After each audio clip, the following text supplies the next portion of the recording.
I'm Brian Hanks. I'm the Acting Public Information Officer for the City of Kinston. Thank you for coming to today's press conference about the April 12th incident that involved David Lee Bruton. Before we get started, I just want to let you know the officials up here are not going to be able to discuss the incident that occurred on April 28th with the accident on MLK Boulevard. That incident remains under investigation by the State Highway Patrol. As soon as we're able to disseminate information about it, we will certainly do so. Here's how today is going to go. Mayor Dontario Hardy will speak first. He'll be followed by Kinston Police Department Chief Tim Dilday. Finally, John Eric Combs, an independent investigator from Fayetteville, will share the results of his investigation of the April 12th incident involving David Lee Bruton. Following Mr. Combs' statement, we're going to open the floor to questions from the media. I also want to remind you there are not going to be any one-on-one interviews after this presser. If you have questions for these officials, please ask them when the question and answer portion of this press conference takes place. Again, thank you so much for coming to cover this. And first up, the Honorable Mayor of Kinston, Dontario Hardy.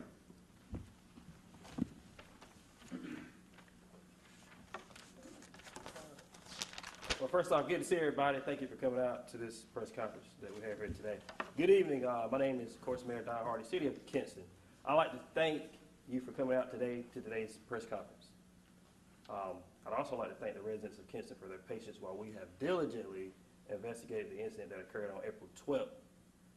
We wanted to make sure that we crossed every T and dotted every I and the way out any perception of any type of bias whatsoever, as we must always continue to govern by the policy and procedures we have in place by this governing agency, this governing body, by the city ordinances passed by this body, and the state laws that are passed by our North Carolina General Assembly.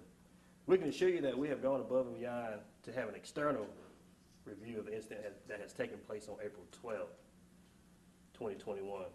But I will yield the floor to Chief Tim Dilday and expert John Combs as we expound upon the details of such incident and how we arrived to the conclusion that we have today. I yield the floor now to Chief Dilday. Thank you, Mayor Hardy. Yes, sir. Good evening. So on Monday, April the 12th at 6:38 p.m., Kinston police officers responded to an alarm at 111 West Vernon Avenue.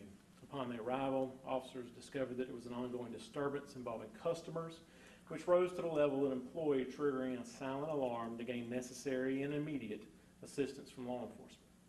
During the investigation, officers developed sufficient reasonable suspicion to detain one of the individuals involved in the disturbance. During the time the officers were conducting initial interviews inside of the business, the individual subject to detainment walked away from the area and was subsequently located nearby by officers. During the attempt to lawfully detain the individual, a foot pursuit ensued and the suspect was taken into custody along the 700 block of North Queen Street. Kinston Police Department supervisor arrived on the scene and began an initial investigation into the use of force utilized by an officer during the arrest. Glenville County EMS personnel were summoned by officers to the Kinston Police Department to render aid to the arrestee, David Lee Bruton, Jr., 36 of Kinston. Mr. Bruton was taken before a magistrate at the Glenville County Detention Center where he was charged with disorderly conduct, resisting officers, and assaulting a government official. Shortly after the arrest, a video was posted on social media which depicts Mr. Bruton being taken into custody at the end of the foot pursuit and force being utilized by an officer. As with all officer-involved uses of force, this matter has been thoroughly investigated. The internal investigation into this use of force incident has revealed that the attempt to detain Mr. Bruton was lawful activity and was required by the officers in this situation. In addition to his behavior at 111 West Vernon Avenue, Mr. Bruton's flight led to sufficient probable cause for arrest. The investigation reveals that the force utilized during the arrest was reasonable under the circumstances and not excessive or otherwise in violation of standard police practice and procedure. The force utilized, specifically punches, are taught in the basic law enforcement training curriculum and are a legitimate and accepted method to gain control of violent situations. The force utilized represents the minimum amount of force necessary to effect the arrest in this situation. To ensure accountability, city leaders requested an independent review of the investigation. Investigative materials were provided to an independent subject matter expert who is joining us tonight to discuss the results.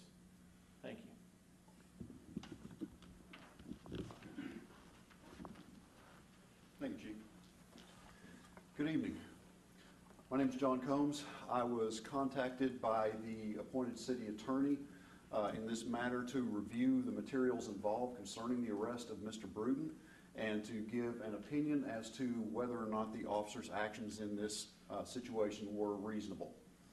I reviewed the materials sent to me. I created a report with an opinion section. My opinion I will read as follows. The amount and method of force used by the officers on April 12th, 2021 were reasonable under the circumstances and were not excessive or otherwise in violation of standard police practice and law enforcement procedures and training standards.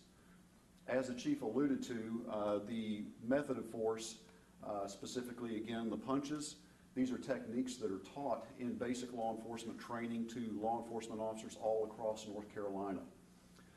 Punches specifically in an arrest scenario are used as a stun. A stun is used to create a window of opportunity for an officer to gain control of an arrestee or an otherwise resistive individual. They allow officers time to gain control, apply handcuffs, and get the individual the treatment that he or she needs. In this particular case, the officers properly used the techniques as they were trained.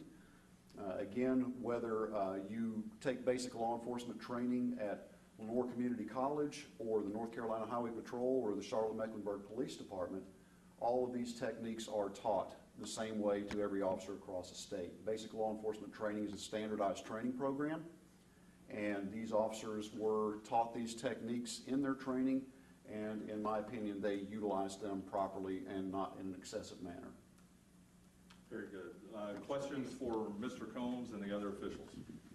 Can you spell your name first for us, just so we have it? C-O-M-B-S. Okay. And then my question is, we were told at the last press conference that one of the officers didn't have some of the training. What was it called? Go ahead, sir. So it's CIT training. Okay. And part of the investigation revealed that one of the officers was CIT training. That is not training that's required in North Carolina. That's something that is the City of Kinston Police Department. We have endeavored to put all of our officers through that week-long program. One of the officers has not CIT trained. Because of COVID, we have at least 6 classes that have been scheduled and subsequently canceled because of COVID. We do have 2 classes that are currently scheduled in the coming months, and that will bring all of our patrol officers, all of our uniformed patrol officers to be CIT trained. And CIT is Crisis Intervention Techniques. It's a 40-hour block of in-house instruction teaching officers how to deal with mental illness type situations. So that doesn't factor into, you said that that doesn't factor into this situation, since you said it's not required in North Carolina. Yes, ma'am, that's correct. CIT is a specialty topic area. It is not required, mandated, or overseen by the North Carolina Education and Training Standards Commission, which oversees all of law enforcement training in the state. It is not required, and again, it's not regulated by the Training Standards Commission. A department can decide whether or not they want to put all their officers through this training, none of their officers, or a handful of their officers. That's a department's issue. Certainly I applaud the City of Kinston for doing this, trying to get all their officers trained. A 40-hour training program that is above and beyond any training required in this state is certainly an excellent thing to do. However, it is not required, and it did not figure into my opinion one way or the other, because once again, this is a specialized training area. I do want to just verify how long the investigation took. Mine or the chief's? Yours. I don't have my time in front of me because I work on this as I can, bit by bit. Usually, I'll try to put in 2 or 3 hours a day because I have several cases typically going at one time that I've been asked to look at. But I know that I have put in at least, it'd be in the neighborhood of 12 to 15 hours worth of review, writing the report, and so on. And then the chief can verify his as well. The police department's internal investigation lasted 2 weeks. I guess for the chief or the mayor, just a message to the community about, the resolution of all this. Yeah, so as we move forward, and as you heard the expert speak, Mr. Combs and Chief of Police, you know that we do what's necessary or go above and beyond the call of the duties that the law enforcement officers actually do need or is necessary according to state training. So we just want to let our community know that we are doing more than enough. We have gone above and beyond, and I just want to assure everyone that we have crossed every T and dotted every I, and I just think that we have some great police officers here at the city of Kinston. We have great staff, our great city personnel standing behind me here, our council. I think we do a great job at making sure that we do what's necessary and make sure that there's transparency across the board and to weigh out any perception of any bias what's by any means necessary. And I should have identified, before you answer, Chief, I should have identified the other people that are up here too. Antonio Pearl Hardy, City Councilman, Mayor Pro Tem Felicia Solomon, and City Councilman Sammy Aiken that are up here with us too. And I apologize. I should have. Chief, did you want to? Yeah, I'll add to the mayor's comments to say that all across this nation, all across the state of North Carolina, and obviously here in the city of Kinston, we are all thinking about what we want policing to look like currently and what we want the policing to look like in the future. And those are hard discussions that we're all having because of recent events in our country and that we'll continue to have. And those will be open and transparent and community involved as we move forward. Chief, while you're up there, can you expound on some of the police department community involvement? So absolutely. So we've all, and I don't want to say, COVID-19 has hampered us, but it has hampered all of us in our ability to just be connected as human beings. But we are continuing to reach out in any way that we can to connect with our community. We have not stopped any of our services in our schools. We spend copious amounts of time, not only in our high school and middle school where we have officers assigned. We currently assign an officer to elementary school, one to move around to our elementary schools. But every school, every morning, we have officers there. There's a security element, but it's more about a security element. It's about building relationships with young folks. So as we come through COVID and are allowed more mobility and connectivity in the community, you'll see us back out like we were in 2019. Thank you, sir. I'm Mayor Pro Tem Felicia Solomon, and just to add to the comments from our mayor and our chief about the continued work. As a community, it's important for all of us to know that at the beginning of the day, we all have the same hope, that our officers and that our citizens, that they are able to operate in mutual respect, that there is accountability held for all members of the community. That we understand that our law enforcement officers, that they sacrifice and they have a very dangerous job, but one that is called to protect and to serve.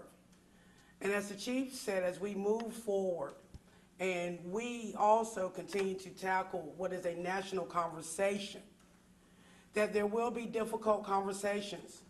And in these conversations, it is possible to support the police and to support our citizens. That this is not a police against citizens, but this is our community. And there are difficult conversations that many will perceive as difficult. But as was stated to you, when we look at state policies and procedures and trainings, that's why there's a national conversation being held. Because many of us believe what? That everything that is permissible is not beneficial. And so when we look at continuing the work that we're doing in trying to create community policing, defining what policing looks like in our community, making sure that we establish a culture where all of our citizens are supported. It will take the community to do so. And so I would just, say, to the members of our community that as we even embark in this season of change, as many of you are aware, our beloved chief is scheduled to retire. that even in this season of change, the task is to take the baton and to grow the work in even a greater way, where there may be new additions made, such as when we consider there have been conversations with our city manager about instituting community review boards. Because as we move forward, representation is important at every table. And so when we talk and have those conversations about what does policing look like in our community, the responsibilities that we have within our immediate communities, one to another, to citizens, to law enforcement to us, and that mutual respect. The goal is for us to have representation at the table that reflects our whole community. Because at the beginning and the ending of the day, we want our officers to be able to go home safely, to love on their family, to know that they're appreciated, and for our citizens to know that they are in partnership and that they have sound relationships that are trusting between them and our law enforcement officers. Very good. Chris? I just have 6 questions for you guys. Can I get a copy of the report? Yes. Yes. Okay, and can I get a copy of all your prepared statements that you read tonight? My opinions are in my written report. We will certainly provide that to you. And you read something from the podium, can I have that? Certainly. Okay, thank you. So what's the status of the officers right now? Have they been reinstated? Are they going to be reinstated on Monday? What's the, how does Yes, that work? so it's almost 7 o'clock on a Friday night. They remain on administrative leave. Beginning next week, beginning Monday, we'll begin a process to bring them back to full duty. They've been under an extremely stressful event themselves over the past 3 weeks, so we will begin a process to bring them back, get them reacclimated, and return to full duty. So, I mean, reacclimated, so that sounds like they might not be on patrol next week, you know? Well, I'd have to check their schedules. I can't tell you which day, but they'll come in Monday. We'll bring them back in the office and make sure that they're in a position where we can get them back to work. So you hit on one of my other questions of Sure. why are we doing this now? 7 o'clock on a Friday. When was the investigation wrapped up? Some would say that it's trying to cover it up by doing it this late on a Friday. I believe our city manager will take that. So Yeah. give us some context here, please, if you don't mind. No, happy to do so. The council was made aware at the conclusion of the report earlier this week, and Mr. Combs came and made a personal presentation of his findings before the council, allowed the council to answer those questions. And one of the things that Councilwoman Solomon has said is about transparency and getting answers to the community as quickly as we could. As you know, Mr. Combs has other duties and he's working on other things. No matter when the meeting was going to be held, it would have been held after 6 p.m. because that's when, unfortunately, he was going to be available. The conclusion came. Today was the first day that we were available to do it, and we found it necessary to go ahead and produce that. There's no attempt to do anything other than come to the community at the quickest time. That also allowed Mr. Combs to appear before us and make his statements and make himself available for you for your question. So when was the investigation concluded officially? Wednesday. Okay. Yep. Okay. Any more questions? Oh, I Or you got go- my last one. Earlier on, when we talked the first time, you guys were trying to get other videos to help put together a fuller picture of what happened. Did you ever receive other videos from the community? We did receive additional via social media, but none were as clear as the original one posted. Since those are not body cam videos, can we get a copy of those videos? Mr. Colley. I'd like to get those videos, please. Absolutely. Okay. There That's you all go. I have. Anyone else? Again, thank you so much for coming out and covering this event, and we'll be in touch with you as soon as we can about